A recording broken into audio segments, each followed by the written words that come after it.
வீரயுக நாயகன் வேல்பாரி. நாவல். எழுதியவர் திரு சு. வெங்கடேசன். ஓவியங்கள் திரு மணியம் செல்வன், மாசே. உங்களுக்காக வாசிப்பது ஆ. சங்கர். இரண்டாம் தொகுதி, பாகம் 4. மொத்தமுள்ள 111 அத்தியாயங்களில் 100வது அத்தியாயம். முதன்முறையாக இன்றைய போரின் பிற்பகுதியில்தான் பரம்பின் விற்படையினருக்கு முழுமையாக ஏறி தாக்கி முன்னேறும் அனுமதியை கொடுத்தான் முடியன். இந்த உத்தரவுக்காகத்தான் போர் தொடங்கிய நாளிலிருந்து உதிரன் காத்திருந்தான். விற்படையின் முழு ஆற்றலும் பீரிட்டு கிளம்பியது. வீரிய அம்புகளும் பகழி அம்புகளும் இடைவெளியின்றி செலுத்தப்பட்டன. பரம்பு படையை முற்றுகையிட துணிந்தவனுக்கு தாங்கள் யார் என்பதை உணர்த்த ஒவ்வொரு வீரனும் துடித்தான். போர்க்களம் இதுவரை காணாத அளவுக்கு மரணத்தை கண்டது. எதிரிகளின் படையை முழுமையாக சுற்றி வளைத்த கருங்கைவாணன் நிலைமை இப்படி தலைகீழாக மாறுமென எதிர்பார்க்கவில்லை. எதிரிகளால் யானைப்படையை பிளந்து கொண்டு நண்பகலுக்குள் போர்க்களத்துக்கு ஆயுதங்களை கொண்டு வர முடியும் என்பதை அவனால் நினைத்து பார்க்க கூட முடியவில்லை. பரம்பு படையின் தாக்குதல் எல்லைக்குள் வேந்தர் படையின் முன்கள வீரர்கள் பெரும்பான்மையோர் சிக்கிக்கொண்டனர். பேரழிவிற்கு பின்னரே நிலைமையை உணர முடிந்தது. ஆனால் உடனடியாக படையை பின்வாங்க முடியவில்லை. ஒரே பகுதியில் ஏறி நின்று தாக்கினால் பின்வாங்குதல் எளிது. ஆனால் வேந்தர் படையோ அரை சுற்று வட்டத்தில் பரம்பு படையை சூழ்ந்து நின்றது. இத்தகைய உத்தியில் பின்வாங்குதல் எளிதல்ல. எதிரி படையை முற்றுகையிட்டு தாக்கும் முடிவை எந்த தளபதியும் எளிதில் எடுக்க மாட்டான். முற்றுகை என்பது எதிரி படையின் மீது முழுமையான அடைப்பை உருவாக்குவது. அந்த உத்தியை வகுத்துவிட்டால் பின்வாங்கல் என்பதற்கு இடமே இல்லை. எனவேதான் பின்வாங்கும் சூழல் ஒருபோதும் உருவாகாது என்ற முழு நம்பிக்கை இருக்கும்போது மட்டுமே முற்றுகை போரை நடத்துவர். கருங்கைவாணன் முழு நம்பிக்கையோடு தான் இந்த உத்தியை முன்னெடுத்தான். எதிரிகளின் கைகளில் ஆயுதங்கள் வந்து சேராமல் இருக்க யானைப்படையையும் கொண்டு போய் அடைத்து நிறுத்தினான். அவன் திட்டமிட்டதைப் போலவே முற்பகலுக்குள் பரம்பு வீரர்களின் கைகளில் இருந்த பெரும்பான்மையான ஆயுதங்கள் தீர்ந்தன. நிலைமை பரம்பு படைக்கான பேரழிவை நோக்கி நகர்ந்தது. ஆனால் தேக்கன் வகுத்த உத்தியால் வேந்தர் படையின் வேகம் குறைந்தது. குழப்பத்தை உருவாக்கி கருங்கைவாணனை திசை திருப்பினான். மூஞ்சலுக்கு ஆபத்து ஏதுமில்லை என உறுதிப்படுத்திக் கொள்ளும் வரை கருங்கைவாணன் முழு வேகத்தோடு தாக்குதலை முன்னெடுக்கவில்லை. அதற்குள் நிலைமை தலைகீழாக மாறியது. பரம்பின் ஆற்றல் பீரிடத் தொடங்கியது. கடைசி 5 நாழிகையில் விற்படையினர் நிகழ்த்திய தாக்குதல் இதுவரை நடந்த மொத்த தாக்குதல்களுக்கும் நிகரானது. அழிவு, அழிவு, வேந்தர் படையில் பேரழிவு. களத்தில் கருங்கைவாணன் கையெறு நிலையில் நின்றான். யானைப்படையை அழித்து நண்பகலுக்குள் ஆயுதங்களை எப்படி கொண்டனர் என்பதை அவனால் புரிந்து கொள்ள முடியவில்லை. மனம் மிரட்சியில் இருக்கும்போது ஆற்றலை கை கொள்ள முடியாது. படையினர் மீள வழிகாட்ட முடியவில்லை. நெருக்கடி நிலையில் ஒருவன் சிறந்த முடிவை எடுக்க அவனது போர் அனுபவமே கை கொடுக்கும். ஆனால் கருங்கைவாணன் சந்தித்த எந்த போரும் இந்த போருடன் ஒப்பிடக்கூடியதன்று. அவன் அதிகமான போர்களில் வெற்றி பெற்றுள்ளான். ஒரு சில போர்களில் களங்களை விட்டு பின்வாங்கி வெளியேறியுள்ளான். ஆனால் இன்று அவனுக்கு ஏற்பட்ட அனுபவம் முற்றிலும் வேறொன்று. பரம்போடு போரிட தனது படைக்கு எந்த தகுதியும் இல்லையா என்ற கேள்வியே அடிமனதில் உருவாக்கியது அது. அதன் பிறகு அந்த கேள்வியே அவனை ஆக்கிரமித்தது. அதிலிருந்து அவன் மீண்டு வர நெடுநேரமானது. அதற்குள் நிலைமை கைமீறியது. முன்காலத்தில் எண்ணற்ற வீரர்கள் பகழி அம்புக்கு பலியாகி மடிந்தனர். கவச வீரர்களின் படைக்கே இந்த நிலையானதும் மற்ற வீரர்கள் பரம்பினரை நெருங்கவே அஞ்சினர். கைவிடப்பட்ட படை வீரர்கள் மலையென கொன்று குவிக்கப்பட்டனர். தட்டியங்காடெங்கும் குருதி பெருகி ஓடியது. எல்லாவற்றையும் பரன் மீதிருந்து பார்த்து கொண்டு நின்றார் திசைவேழர். நேற்றிரவுதான் அவர் கபிலரிடம் சொன்னார், இனி மரணமே இந்நிலத்தை ஆட்சி செய்யும். அந்த காட்சியைத்தான் அவர் இப்போது பார்த்து கொண்டிருந்தார். உடல் முழுவதும் செயலிழந்தது போல் இருந்தது. கண்விழி உயிரற்று அசைந்து கொண்டிருந்தது. ஆனாலும் நாழிகை கோலினை பார்த்தபடி தன் கைகளை மெல்ல உயர்த்தினார். முரசின் ஓசை எங்கும் எதிரொலித்தது. தட்டியங்காட்டின் 4ஆம் நாள் போர் முடிவுக்கு வந்தது. மலையடிவாரமெங்கும் விரட்டப்பட்ட யானைகள் சிதறித் திரிந்தன. நண்பகலுக்கு பிறகு யானைப்படை முற்றிலும் கட்டுப்பாட்டை இழந்தது. தளபதி உச்சங்காரிக்கு என்ன நடந்தது என்பதே புரியவில்லை. திடீரென யானைகள் மிரளத் தொடங்கின. நடுப்பகுதி யானைகள் பாகனின் கட்டுப்பாட்டை மீறி மிரண்டு திமிரின. பயம் கொள்ளும் யானையின் பிளிரல் தனித்துவமாக தெரியக்கூடியது. ஒன்றுக்கும் மேற்பட்ட யானைகள் அதே போல பிளிரியவுடன் படையின் தன்மை உருமாறியது. பெரும் எண்ணிக்கையில் காட்டெருமைகள் மொத்தமாக உள்ளே நுழைந்தபோது படை தனது கட்டுப்பாட்டை இழந்தது. மேலே இருந்த வீரர்கள் தூக்கி வீசப்பட்டனர். நாலா பக்கமும் யானைகள் சிதறி ஓடின. காட்டுக்குள் ஓடத் தூங்கிய யானையின் மீது பாகனோ வீரனோ உட்கார முடியாது. எல்லோரும் உயிர் பிழைத்தால் போதும் என்ற நிலையை அடைந்தனர். காரமலையின் கீழ்ப்பகுதி முழுக்க வேந்தர் படையின் யானைகளும் வீரர்களும் தவித்து அலைந்தனர். எதிரி நாட்டுக்குள் போரிட நுழைந்தவர்களின் பிடிபட்டவர்களை முழுமையாக அழித்தொழிப்பதே மரபு. ஆனால் பரம்பின் தரப்பில் சொல்லப்பட்டு விட்டது, உயிர் பிழைத்து ஓடும் பாகன்களையோ வீரர்களையோ கொல்ல வேண்டாம் என்று. போரிடுபவர்களை மட்டுமே எதிர்கொள்வோம், அஞ்சி ஓடுபவர்களை அழிப்பது வீரமாகாது. நடுப்பகலிலிருந்து வேந்தர்களின் வீரர்கள் நாலா பக்கமும் ஓடிக்கொண்டிருந்தனர். மாலையில் போர் முடிவுற்றதன் அடையாளமாக முரசின் ஓசை பரன்மேலிருந்து வெளிப்பட்டது. இன்றைய போர் வேந்தர்களுக்கானதாக இருக்கும் என்ற நம்பிக்கையில் தொடங்கி பரம்புக்கானதாக முடிவுற்றது. பரம்பு வீரர்கள் பெருமகிழ்வோடு போர்க்களத்திலிருந்து திரும்பிக் கொண்டிருந்தனர். கபிலர் இரளிமேட்டில் பட்டாப்பிரையில் அமர்ந்திருந்தார். வழக்கமாக போர் முடிவுறும்போது நாகக்கரட்டின் மீதிருந்து நிலைமையை பார்ப்பது வழக்கம். ஆனால் இன்று இரளிமேட்டிலேயே இருந்துவிட்டார். சிதறுண்ட யானைகள் எங்கும் அலைவது ஒரு காரணம். இன்னொரு காரணம் நேற்று திசை வீரர் கூறிய சொற்கள். போர்க்களத்தின் பேரழிவை கண்கொண்டு பார்க்க முடியாத நிலையில் இங்கேயே இருப்போம், எல்லோரும் வந்து சேரட்டும் என்று அமர்ந்திருந்தார். பொழுது மறையத் தொடங்கியது. வீரர்களின் ஓசை மலையெங்கும் கேட்டுக்கொண்டிருந்தது. கபிலரின் மனக்கண்ணில் அனங்கனே நிலை கொண்டிருந்தான். எவ்வியூரின் வடதிசையில் ஏதோ ஒரு காட்டுக்குள் நுழைந்தவன் இத்தனை காட்டெருமைகளோடு எப்படி இங்கு வந்து சேர்ந்தான்? மனிதனின் பேராற்றலை எப்படி புரிந்து கொள்வது? மீண்டும் அவன் காரமலையில் ஏறிவிட்டதாக சொல்கிறார்கள். அவனை கண்டு பேச வேண்டும் என தோன்றுகிறது. ஆனால் அதற்கான வாய்ப்பு கிடைக்குமா என தெரியவில்லை. எண்ணங்கள் ஓடிக்கொண்டிருக்கையில் கபிலரின் முன்னால் வந்து வணங்கி நின்றான் ஒருவன். எண்ணங்களிலிருந்து விடுபட்டு அவனை பார்த்தார் கபிலர். முதலில் வேந்தர் படையைச் சேர்ந்தவன் என தோன்றியது. ஆனால் போர் வீரனுக்குரிய அடையாளங்கள் எவையும் அவனிடம் இல்லை. யாராக இருக்கும் என்ற சிந்தனையிலேயே வணங்கி அவனுக்கு வாழ்த்து சொன்னார். மறுகணமே அவன் தனது கையில் இருந்த சுருட்டப்பட்ட துணி ஓலை ஒன்றை கொடுத்தான். தான் யார் என்று சொல்லாமலேயே ஏன் இதை கொடுக்கிறான் என்று நினைத்தபடி வாங்கி அதனை விரித்து பார்த்தார். பார்த்த கணத்தில் பேரதிர்ச்சிக்குள்ளானார் கபிலர். சிறிது நேரத்தில் அவரின் கண்களில் நீர் பெருகியது. என் தலைமனைவி பொற்சுவை என்று உதடுகள் துடித்தபடியே உச்சரித்தன. என் பெயர் காராளி என்று வந்தவன் தன்னை அறிமுகம் செய்து கொண்டான்.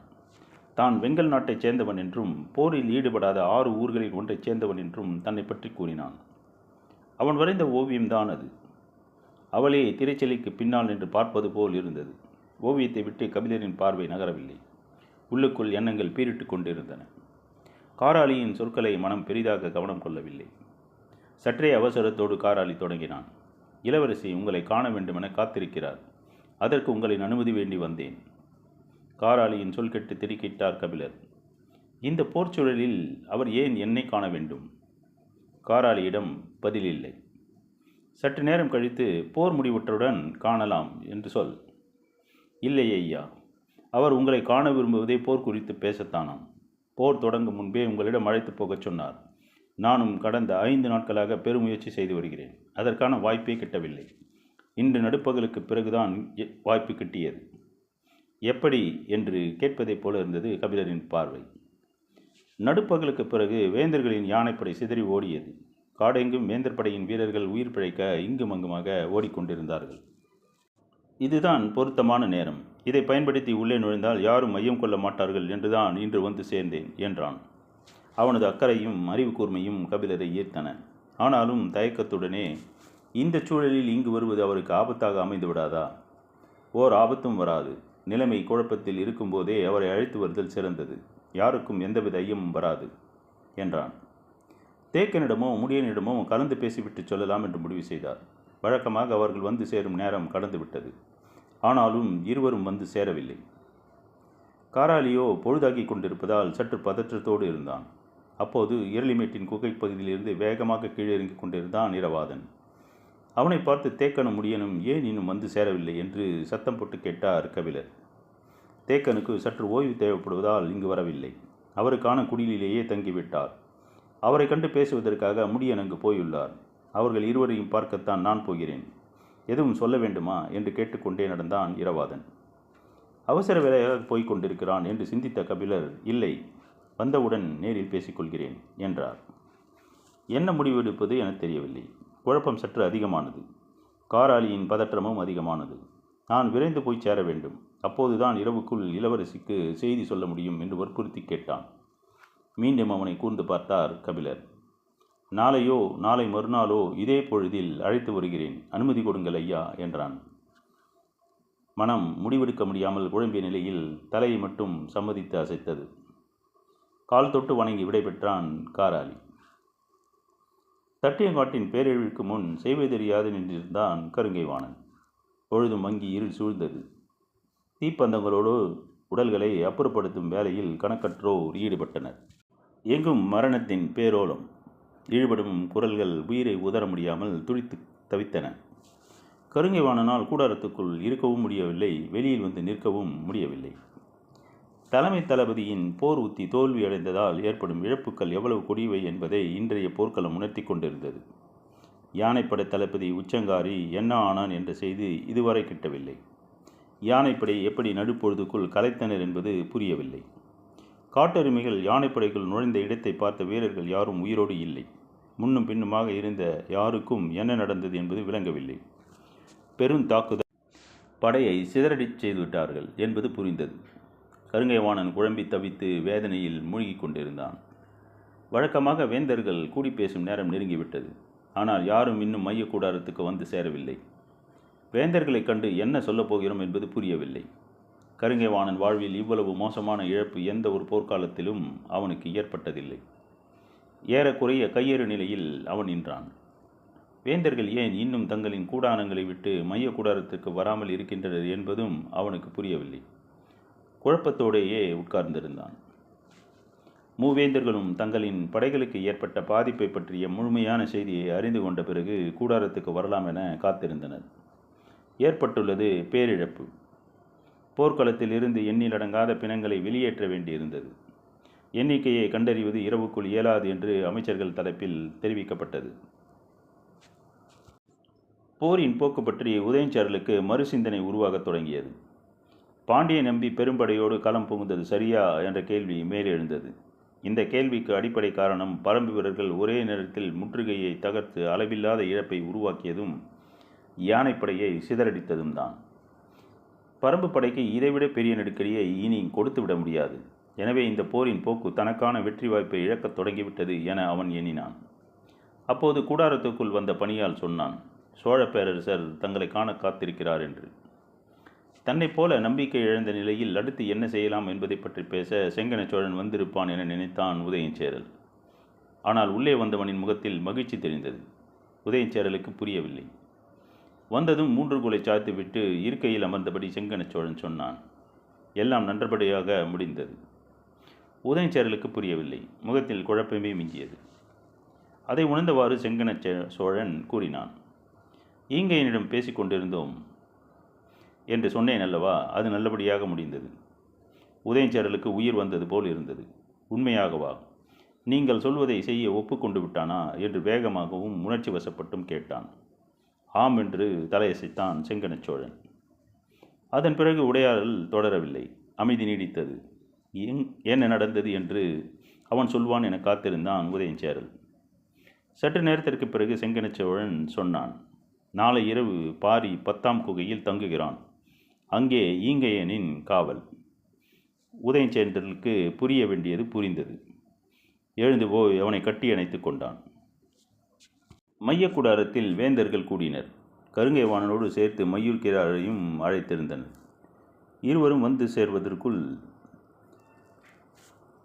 அவர்களுக்கு சற்று பின்னால் தளபதிகளான உருமன்கொடி, துடும்பன், வெறுகாலன், மாகனகன் ஆகியோர் 4 நின்றனர். இரளிமேட்டின் குகையிலிருந்துதான் ஆயுதங்கள் தட்டியங்காட்டுக்கு வந்து சேர்கின்றன.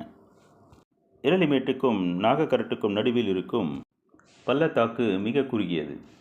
யானைப்படையை கொண்டு போய் அடைத்து நிறுத்திவிடலாம். எதிரிகள் தங்களின் யானைப்படை மூலம் தாக்குதல் தொடுத்தாலும் பகற்பொழுதுக்குள் ஆயுதங்களை குகையிலிருந்து போர்க்களத்துக்கு எடுத்து வந்து முடியாது. ஏனென்றால் பள்ளத்தாக்கு முழுவதும் இருதரப்பு யானைகளுமே ஆவேசம் கொண்டிருக்கும் என்று ஆலோசனை சொன்னது மையூர்கிழார்தான். எனவே இன்று விளக்கம் சொல்ல வேண்டிய முதல் இடத்தில் அவரும் இருந்தார். கருங்கைவாணனால் வேந்தர்கள் யாருடைய முகத்தையும் நிமிர்ந்து பார்க்க முடியவில்லை. மையூர்கிழாரின் முகமும் மிகுந்த கலக்கத்திலேயே தான் இருந்தது. ஆனால் நிமிர்ந்தே இருந்தார். ஏன் இன்று அவ்வாறு நடந்தது? சோழவேழனின் கேள்வி யாரை நோக்கி என தெரியாததால் இருவரும் சற்று அமைதியாக நின்றனர். கருங்கை வாணனால் உடனடியாக பதில் சொல்லிவிட முடியாது என்பதால் மயூர்கிழார் பேசத் தொடங்கினார். இவ்வாறு நடக்காது என்பதை நம்மில் யாராலும் ஏன் முன்னாலேயே சிந்திக்க முடியவில்லை? சோழவேழன் கேட்ட கேள்வி அவையில் இருக்கும் எல்லோரையும் நோக்கி கேள்வியாக திருப்பினார் மயூர்கிழார். முற்றுகை திட்டத்தை கருங்கைவாணன் முன்வைத்தான். ஆனால் இப்படி தலைகீழாக மாறும் வாய்ப்பிருக்கிறது என யாரும் சிந்திக்கவில்லை. அதனால்தான் மயூர்கிழாரின் கேள்விக்கு யாரும் மறுமொழி சொல்லவில்லை. சிறிது நேரத்திற்கு பிறகு சோழவேழன் கேட்டார், நீ என்ன சொல்ல நினைக்கிறாய்? நடந்த உண்மையை தெரிந்து கொண்டால் நம் வீரர்கள் போரிடும் முடிவை கைவிட்டு விடுவார்களோ என அஞ்சுகிறேன். அதிர்ந்தது அவை. அப்படி என்ன நடந்தது என கேட்டால் சோழவேழன். அவர்கள் காட்டெருமை படையை நமது யானைப்படையின் மீது ஏவியுள்ளனர்.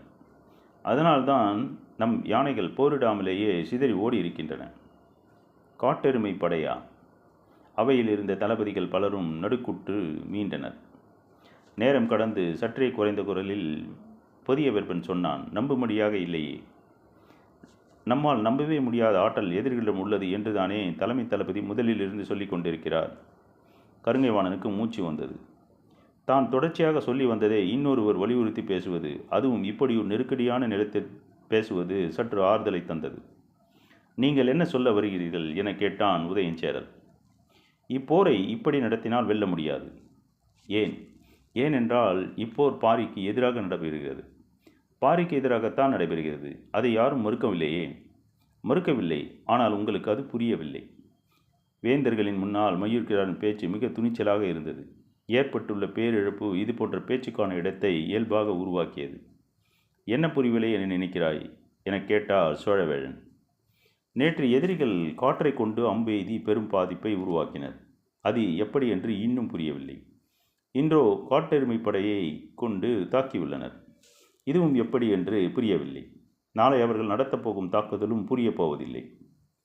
நீ என்னதான் சொல்ல வருகிறாய் என்பதை தெளிவாக சொல். நான் முதல் நாளிலிருந்து தெளிவாகத்தான் சொல்லி வருகிறேன். ஆனால் இந்த அவை எனது சொல்லை ஏற்க மறுக்கிறதே என்று குற்றம் சாட்டினார் மயூர்கிழார். பாண்டிய பேரரசுக்கு உட்பட்ட ஒரு குறுநில மன்னன், பேரரசரும் பிற வேந்தர்களும் இருக்கும் அவையில் இவ்வளவு துணிந்து பேசுவது வியப்பை தந்தது. ஆனாலும் அவனிடம்தான் பாரியை பற்றியும் பரம்பை பற்றியும் அறிந்து கொள்ள வேண்டிய செய்திகள் இருக்கின்றன என்பதால் மற்ற இரு வேந்தர்களும் சற்றே ஆர்வத்துடன் கேட்டனர். ஆனால் மயூர்கிழாரின் பேச்சால் கடும் சினம் கொண்டான் புதிய வேர்பன். சற்றே உரத்த குரலில் சொன்னான், புதிய தாக்குதல் திட்டத்தை நீ வைத்திருந்தால் அதை நேரடியாக சொல். சுற்றி வளைத்து பேசாதே. இளவரசர் என்னை மன்னிக்க வேண்டும். 4 நாள் போரையும் முழுமையாக கவனித்தால்தான் சொல்கிறேன். தலைமை தளபதி உள்ளிட்ட நம் தளபதிகள் யாருக்கும் இந்த போரை எப்படி நடத்துவதென்றே தெரியவில்லை. அவை அதிர்ந்தது. கருங்கைவாணன் அதனினும் அதிர்ந்தான். இப்போதுதான் தனக்கு ஆறுதலாக அவனது பேச்சு இருக்கிறது என நினைத்தான். ஆனால் அடுத்த கணமே அவனை தகுதியற்றவனாக்கினான். கருங்கைவாணன் வகுத்த திட்டத்தில் நீ கண்ட குறை என்ன? சோழவேழனின் கேள்விக்கு மயூர்கிழார் சொன்னார், ஒவ்வொரு நாளும் எதிரின் படையை வெல்வதற்கான உத்தியை அவர் உருவாக்கினார்.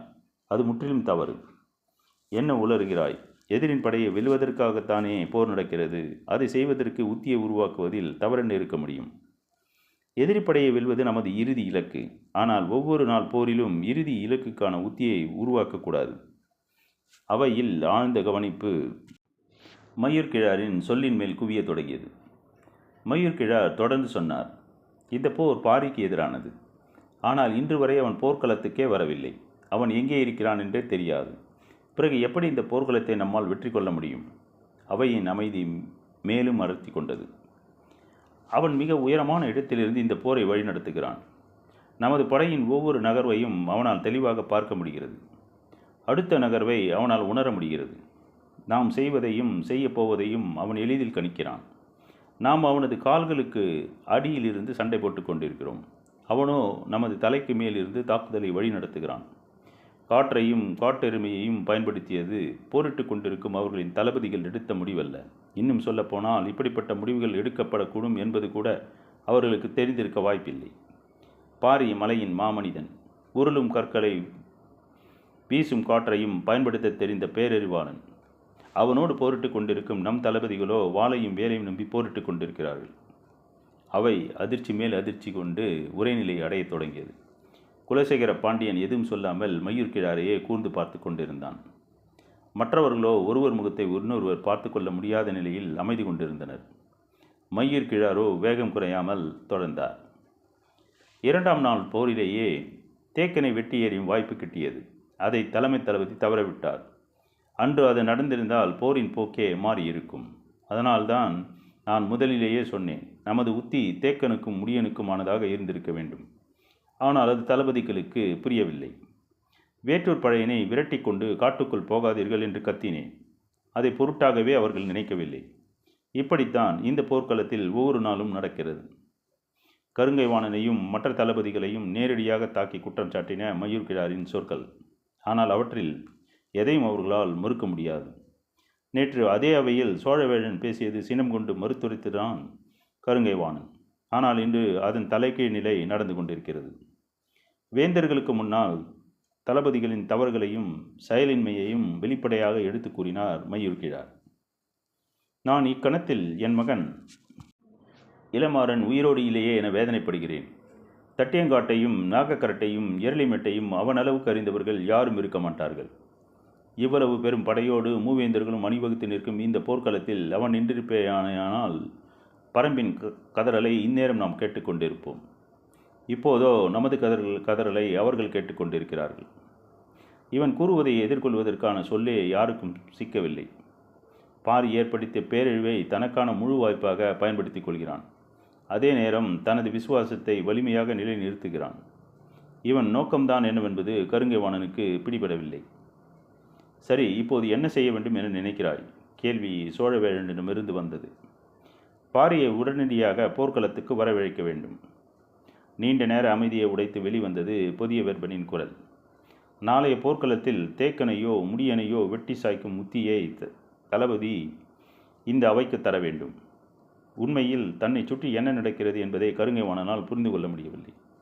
இளவரசர் சொல்லை இந்த அவையில் ஏற்பதன் மூலம் தன்னை நிலைநிறுத்திக் கொள்வது சரியான ஒன்றாக இருக்குமா என நினைத்து கொண்டிருக்கும் போதே மையூர் கிழாரின் குரல் கேட்டது. இனி அந்த உத்தியின் மூலம் பலன் கிடைக்காது. அதற்குரிய காலம் கடந்து விட்டது. ஏன் அப்படி சொல்கிறாய்? தேக்கனையோ முடியனையோ ஒரே நாள் போரில் வீழ்த்திவிட முடியாது. வேந்தர் படை முழு ஆற்றலோடு இருக்கும்போது அது நடந்திருக்கலாம். இன்றுள்ள நிலையில் அதை செய்ய வேண்டுமென நான் நம்பவில்லை. ஒருவேளை கருங்கை வாணன் தேக்கனின் தலையை வெட்டினால் கூட அவன் கரப்பான் பூச்சியைப் போல அதன் பிறகும் 10 நாள் உயிர் வாழ்வான். பரம்பு மருத்துவர்களால் எதையும் செய்ய முடியும். வேறென்ன செய்ய வேண்டுமென நினைக்கிறாய்? சட்டென மறுமொழி சொல்லிவிடவில்லை. கேள்வி எழுப்பிய உதயஞ்சேரலை மட்டுமல்ல, எல்லோரையும் நோக்கி பார்வையை செலுத்தியபடி மையூர் கிழார் சொன்னார். என்னிடம் இருக்கும் ஆலோசனையை நான் சொல்ல ஆயத்தமாயிருக்கிறேன்.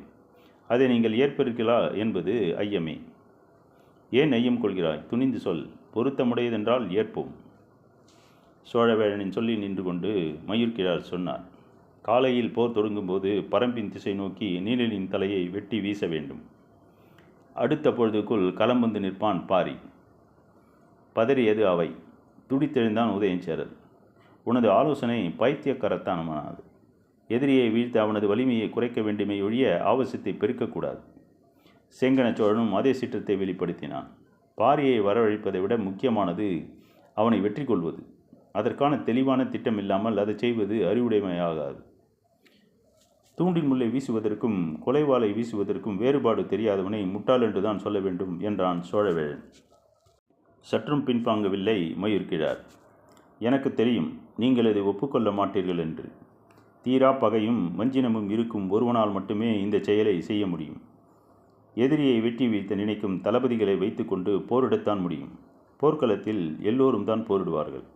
அவர்களை வைத்துக்கொண்டு ஒன்றும் செய்ய முடியாது. மரத்தின் கிளையை வெட்டுபவனுக்கும் மரத்தையே பிடுங்கி எரிபவனுக்கும் வேறுபாடு இருக்கிறது. குருதியை கொடுக்கும் வெறியிருப்பினால் மட்டுமே தட்டியங்காட்டை தனதாக்க முடியும். ஏறி மிதித்தாலும் திமிரி எழும் மையூர் கிழாரின் உறுதியும் ஆவேசமும் சோழவேழனை உலுக்கின. சட்டென சொன்னான். இனி வரும் நாட்களுக்கு மையூர் கிழாரை ஏன் தலைமை தளபதியாக ஆக்கக்கூடாது? கொந்தளிப்பு ஏறி நிற்கும் இந்த அவையை யார் எப்படி கைக்கொள்வார்கள் என யாராலும் கணிக்க முடியவில்லை. சோழவேழனின் சொல் அவையை கூர்முனையில் நிறுத்தியது. அவையின் நடுவில் தலை கவிழ்ந்து இருந்த கருங்கை வாணன் மெல்ல தலை நிமிர்ந்து குலசேகர பாண்டியனை பார்த்தான். பாண்டிய பேரரசர் பதட்டம் ஏதுமின்றி சொன்னார். இன்றைய நாள் நமக்கானதாக இல்லை. எனவே எந்த முடிவையும் இன்று எடுக்க வேண்டாம். வழக்கம் போல் நாளைய போரை கருங்கை வாணன் முன்னெடுக்கட்டும். மற்றவற்றை நாளை இரவு பேசிக்கொள்ளலாம். தொடரும்.